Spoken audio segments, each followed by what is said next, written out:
Et on vient de voir, chers téléspectateurs, l'accueil officiel qui a été accordé au roi Abdallah II de Jordanie à l'aéroport du Caire par le président Abdel Fattah el-Sisi.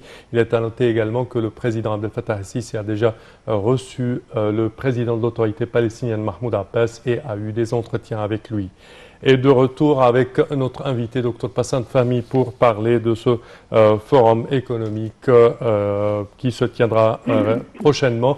Dr Passant, également, si on parle de ce forum, on parle de plusieurs participations de par le monde entier, d'institutions de renommée et de pays avancés dans l'économie, quand même, le secteur économique.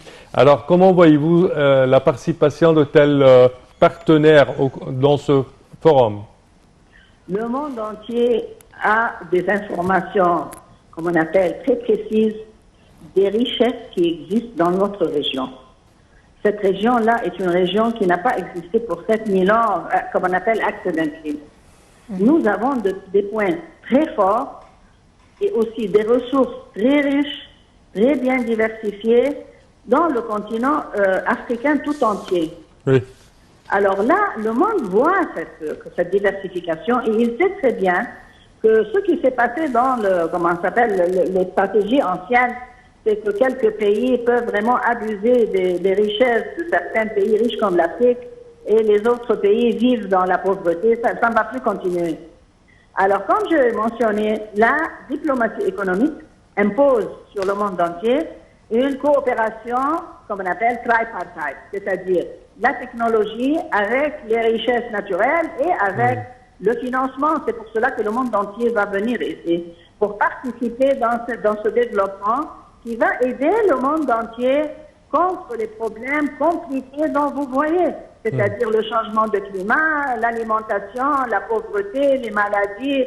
On doit coopérer ensemble. Et aussi le pas que Monsieur le Président a fait ce matin, c'est-à-dire la coopération régionale. Elle est très importante. Ce n'est pas seulement une coopération mondiale, mais aussi la région dont on vit a aussi des richesses très diversifiées. Que ce soit l'Irak, la Syrie, la Jordanie, la Palestine, les pays du Golfe et aussi de l'autre côté, le Maroc, la Tunisie, la coopération régionale. Alors nous allons présenter dans ce forum, ou dans cette conférence, deux stratégies. La première, c'est la diplomatie économique, et tout le monde a accepté, bien sûr, parce qu'ils ont intérêt à ça. Et deuxièmement, la coopération régionale qui est devenue très importante. Et vous avez vu aussi l'activité de Monsieur le Président durant les mois passés. Chaque semaine, il a une rencontre avec des chefs d'État de la région, que ce soit la région arabe, africaine, et même ça va commencer avec la Turquie, peut-être l'Iran. La coopération économique, c'est la langue du monde. Les guerres ont prouvé que, oui, nous avons besoin d'avoir une armée très forte pour protéger le pays, mais aussi on a besoin de développer l'économie avec une coopération régionale et mondiale. Et ça, c'est la stratégie dont Monsieur le Président a choisi depuis qu'il a été élu. Alors, le rôle du secteur privé, justement, dans tout ça, parce que nous savons que, comme vous venez de le dire, en termes d'économie, il n'y a pas de frontières. Nous devons coopérer avec tous les pays pour l'intérêt de tous, finalement, puisque nous faisons face à différentes crises. Mais justement, le secteur privé, comment peut-il y contribuer? Si le secteur privé égyptien ne travaille pas, et il n'a pas vraiment, honnêtement, n'est pas encouragé à travailler, à mon avis personnel, on ne peut pas inviter le secteur privé international. Parce que tout de suite, il regarde le pays, comment moi je vais venir travailler, et le secteur privé égyptien ne travaille pas. Alors, encourager le secteur privé égyptien, oui, nous pouvons avoir une coopération sous la Public-Private Partnership, c'est-à-dire secteur privé avec le gouvernement, mais ça a une loi séparée. Mais il faut encourager le secteur privé égyptien qui est très, comme on appelle, même sur le niveau international, beaucoup de compagnies sont devenues des compagnies internationales. Quand ces compagnies-là travaillent, le secteur privé international peut travailler chez nous. Mais s'ils voient que le secteur privé égyptien ne travaille pas sur le territoire égyptien, lui-même ne va jamais s'approcher. Alors ça, c'est très important d'encourager les Égyptiens. Et je vais vous dire aussi que quand le secteur international vient en Égypte, il vient en coopération avec le secteur privé égyptien. C'est-à-dire, il n'y a pas tout seul. C'est une coopération, formation de compagnie, et ils travaillent ensemble. Il doit avoir un pied localement. Alors, c'est très important d'encourager le secteur privé. Et Monsieur le Président a parlé plusieurs fois de ce sujet. C'est vrai que cette semaine également, on a pu voir que le président Abdel Fattah el-Sisi a eu deux grandes réunions, deux réunions importantes concernant le secteur économique. Écoutez, madame, si on n'encourage pas les Égyptiens à travailler, on ne pourra jamais inviter le secteur privé étranger à venir. C'est vrai. Impossible, parce qu'ils ne vont pas comprendre ce qu'on dit. Oui. Mais on a eu plusieurs choses positives ces derniers temps. Par exemple, le rapport de Fitch, il y a quelques jours, qui nous donnait une performance économique positive. Tous ces éléments-là sont encourageants pour justement pour poursuivre les efforts que nous faisons, n'est-ce pas? Définitivement, mais aussi Fitch a mentionné que la consommation a augmenté. Oui.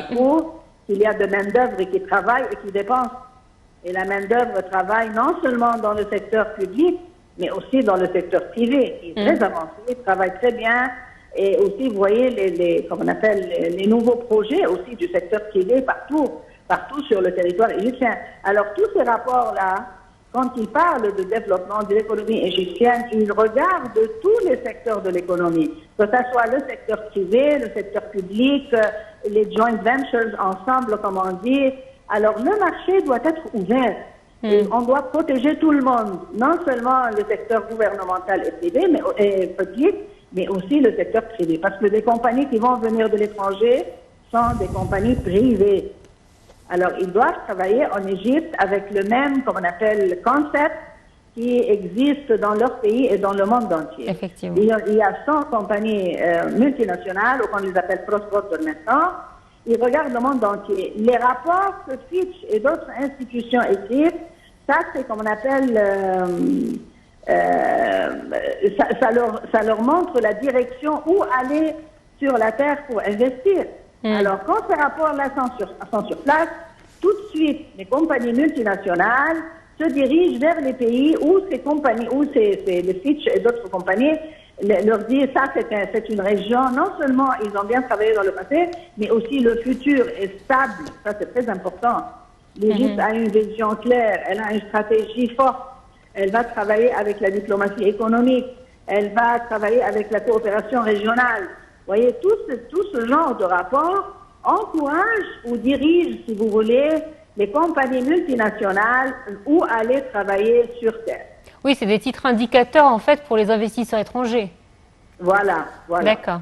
Très bien. Docteur Fassane Fahmy, merci à vous d'avoir été des nôtres ce matin. C'est toujours un plaisir de vous avoir parmi nous, pour nous donner ces éléments concernant notre économie. Voilà, c'est ainsi donc que prend fin cette édition de Bonjour Égypte. Merci de votre fidélité, mais restez avec nous car nos programmes se poursuivent. Merci Samer. Merci Noël. Merci chers téléspectateurs et bonne suite de programme toujours sur la MTV Internationale. Au revoir.